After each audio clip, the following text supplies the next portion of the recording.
Masih lagi bersama saya, Syabana Hassan dalam Tijarah dengan topik perbincangan kita hari ini, pelaburan emas, scam ataupun reality.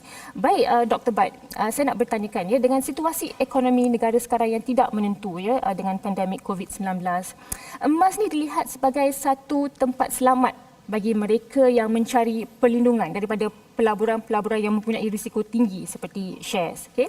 Contoh, tetapi dengan begitu banyak sangat penipuan dalam pelaburan emas, ini membuatkan masyarakat kita macam agak skeptikal nak membuat pelaburan dalam pelaburan emas yang patuh syariah. Jadi sebagai seorang konsultan di sebuah organisasi yang banyak memberikan nasihat terhadap pelaburan patuh syariah iaitu Isra Consulting, saya nak bertanyalah, wujud ke syarikat pelaburan emas yang betul-betul patuh syariah di luar sana?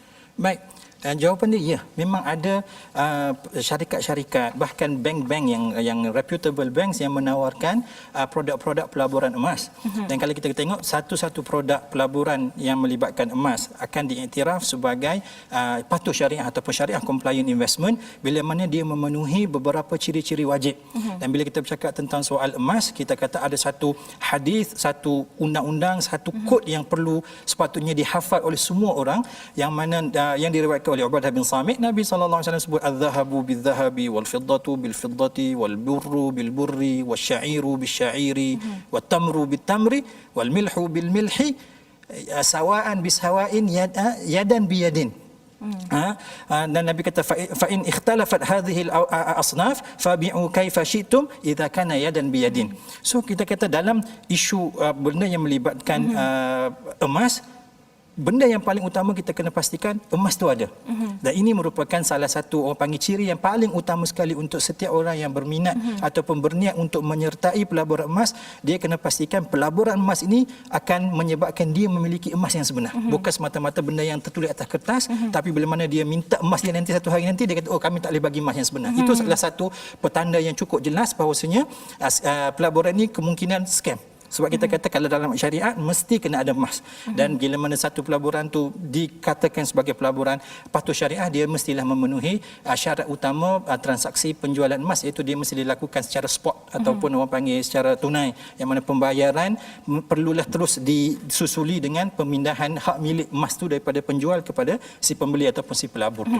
Jadi di sini Dr. Bad, boleh saya katakan ya, pelaburan emas patuh syariah, syarikat pelaburan emas patuh syariah memang ada di luar sana yang boleh kita percayai lah ya. Boleh. Ya. So kita kata memang pun kami di peringkat Isra Consulting pun kita ada banyak menasihati banyak syarikat, antara syarikat yang kita telah certify ataupun kita telah endorse sebagai menjalankan ataupun menawarkan produk-produk pelaburan patuh syariah ialah seperti Quantum Matter yang kita sebut QM. Setakat ini kita kata dekat Isra Consulting kita telah endorse 3 produk pelaburan emas yang ditawarkan oleh syarikat Quantum Matter Sedia Berhad ataupun QM ini, iaitu Gold Storage Account, Gold Leverage Account dengan Gold Advance Account. So ketiga-tiga ini setelah kita telah berpuas hati dari sudut strukturnya dan dari sudut orang panggil documentation yang terlibat, maka Isra Consulting telah mengesahkan bahawasanya ketiga-tiga produk ini adalah produk pelaburan emas yang memenuhi kehendak syariah, maka dia jadi syariah komplain. Bila kita bercakap mengenai Gold Storage Account, GLA dan juga GAA tadi ya, Dr. Bad ya,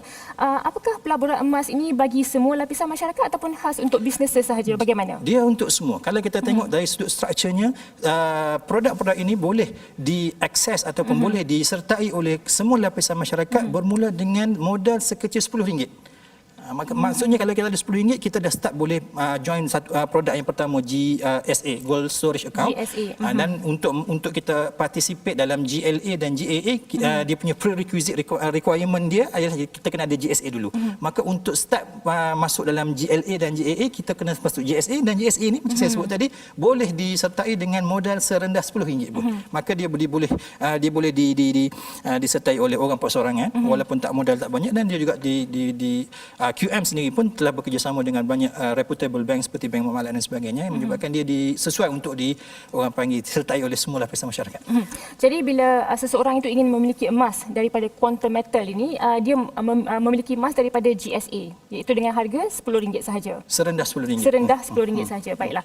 Okey, seperti yang Doktor maklumkan ya, nampak macam Quantum Metal ni mempunyai banyak potensi ya untuk terus mengembangkan sayapnya dalam pelaburan emas yang patuh syariah ya. Jadi setakat ini bagaimana sokongan yang diberikan ya Dr. Bad oleh masyarakat ataupun industri kewangan ya terhadap quantum metal? Setakat ini, kalau setakat penglibatan kita dalam menasihati produk-produk yang ditawarkan oleh QM satu syarikat yang saya boleh katakan secara peribadi kerana saya ada hubungan yang orang panggil secara constant dengan QM dalam menasihati produk-produk mereka. Kita kata QM sangat aspire untuk menjalankan pelaburan-pelaburan yang patuh syariah yang pertama.